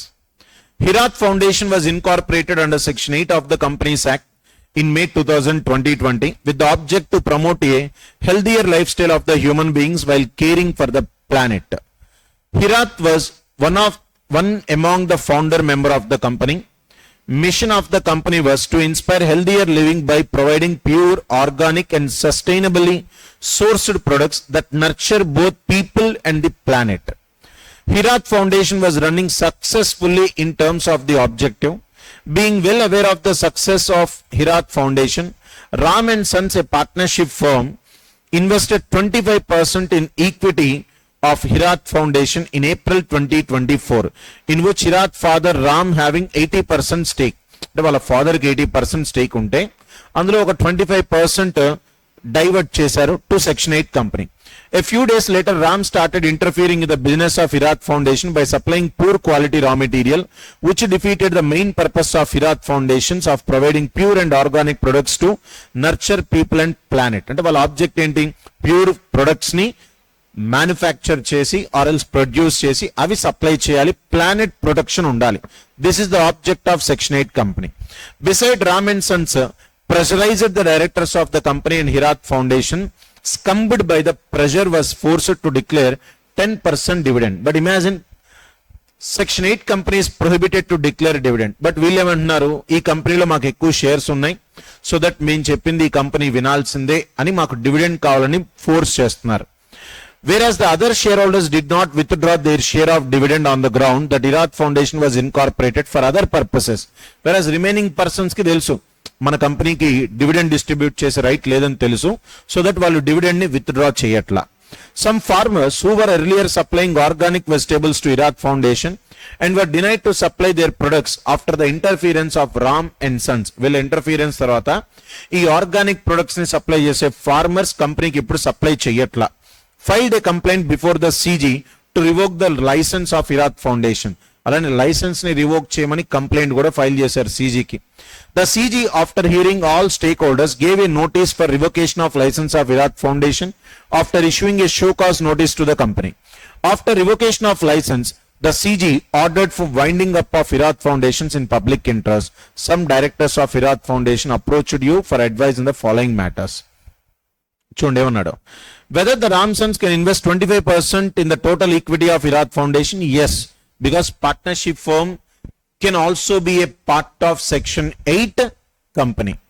Next, Ram and Sons has withdrawn its share of dividend since it has 25% stake in the Hirath Foundation. Whether Hirath Foundation should have denied for the declaration of any dividend? Yes, because section 8 company is not allowed to distribute its dividend. Next, కాబట్టి Ram and Sons dividend అడిగినప్పుడు హిరాత్ foundations deny చేయాలి. Hirat foundation contended that CG cannot give order for winding up of the company. Maximum the CG can do is that it can revoke the license and thereafter Hirath Foundation can run its business. Whether this contention was justified, analyze the provisions of the Companies Act. So Hirath Foundation వాళ్ళు ఏమంటున్నారు, CG has no power to order to pass an order for winding up of the company, but CG has a power to ask the company to wind up also. Wind up avamani kuda order pass cheyochu, not only the revocation of license. Next one, last question. Rakesh, intending to sell his used car, approached his friend to suggest the name of a reliable used car broker who can help to sell his car. His friend recommended the name of Vikash, a renowned and reliable broker. That means here Rakesh is the seller as well as principal also. He approached the agent Vikash, a renowned reliable broker. Vikash inspected the vehicle and there on spot Rakesh informed Vikash that he has to decided to sell the car for 12 lakhs. 12 lakhs ki car sale చేయాలనుకుంటున్నానని Rakesh తన agent Vikash కి చెప్పాడు. He also informed Vikash that anyone who will be interesting must be given a token advance amount of 5 lakhs at the time of deal and to pay the balance amount of 7 lakhs at the time of delivery of vehicle. అంటే 5 lakhs advance pay చేయాలి, token security deposit, whereas balance 7 lakhs money at the time of delivery of vehicle pay cheyali. Vikash brought a potential customer Ravi for inspection of the vehicle, who inspected the same along with the mechanic brought by him. ఇప్పుడు Ravi car ని purchase చేయడానికి వచ్చాడు, తన mechanic ని కూడా తీసుకొచ్చాడు just car ని check చేసుకోవడానికి. He was satisfied with the condition of the car. When Ravi informed Vikash about his interest, he came to know about the price of the car offered by Rakesh. అంటే Ravi informed to Vikash purchase చేస్తానని చెప్పాడు. He came to know about the price of the car offered by Rakesh. అంటే రాకేష్ అంటే seller, principal, ఏ price కి sale చేయమన్నాడు అడిగాడు. Ravi told Vikash that he was prepared to purchase the car only for a total consideration of 10 lakhs and immediately transferred an amount of 5 lakhs to Vikash bank account through NEFT as advance, which was immediately transferred by Vikash to Rakesh. After a week, when the parties met to conclude the sale, Ravi issued another check of 5 lakhs as a final payment. వీడేం చెప్పాడు, 12 lakhs కి car sale చేయమని మా principal చెప్పాడని seller buyer కి చెప్పాడు. కానీ buyer ఏం చెప్పాడంటే నేను 10 lakhs కే కొంటాను, కావాలంటే ఇప్పుడు నీకు 5 lakhs పంపిస్తానని 5 lakhs పంపింగ్ చేశాడు. ఆ 5 lakhs ని ఏజెంట్ ప్రిన్సిపల్ అకౌంట్ కి ట్రాన్స్ఫర్ కూడా చేశాడంట, విచ్ రాకేష్ రిజెప్టెడ్. ఇప్పుడు రాకేష్ ఏమంటున్నాడు, లేదు లేదు డెలివరీ టైంలో నాకు ఇంకా 7 lakhs ఇవ్వాల్సిందే అంటున్నాడు. Vikas tried to convince Rakesh that the condition of the car is such that it would not fetch more than 10 lakhs, but Rakesh did not agreed with Vikas. So Vikas agent చెప్తున్నాడు, సార్ ఈ కార్ కి మీకు 10 lakhs కన్నా ఎక్కువ రాదని చెప్పినా రాకేష్ వినడం లేదు. Analyze the applicable provisions of the Indian Contract Act. Answer the following questions as per the information given above. Whether there is a legal, valid and enforceable contract in this case? Yes, because seller principal కి ఏదైతే చెప్పాడో అది customer కి అనవసరం. Customer will bargain the price. Principal 12 lakhs చెప్పాడు, customer asked for 10 lakhs. Principal sale ఇక్కడ agent sale చేస్తే the sale is valid sale, because mercantile agent has a right to sell the goods on behalf of the principal. So here the sale is valid means yes. Next one. Briefly discuss the remedies available to Rakesh in this case. మరి ఇప్పుడు రాకేష్ ఏం చేయగలడు sir అంటే he can recover 2 lakhs from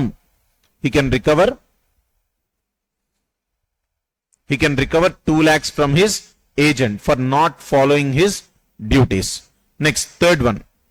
What if Vikash never actually told Ravi about the price of 12 lakhs, however received 5 lakhs anyway?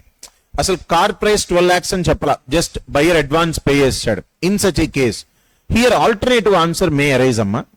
ఒకటి, ఇక్కడ అసర్టైన్మెంట్ of price లో clarity లేదు, so that ambiguity ఉంటుంది కాబట్టి అగ్రిమెంట్ వాయిడ్ అని చెప్పొచ్చు, ఆర్ ప్రైస్ అనేది ముందే చెప్పాల్సిన అవసరం లేదు. ఈవెన్ దో ప్రైస్ చెప్పకపోయినా అగ్రిమెంట్ వ్యాలిడే, బయ్యర్ రీజనబుల్ ప్రైస్ అనేది పే చేయాలి.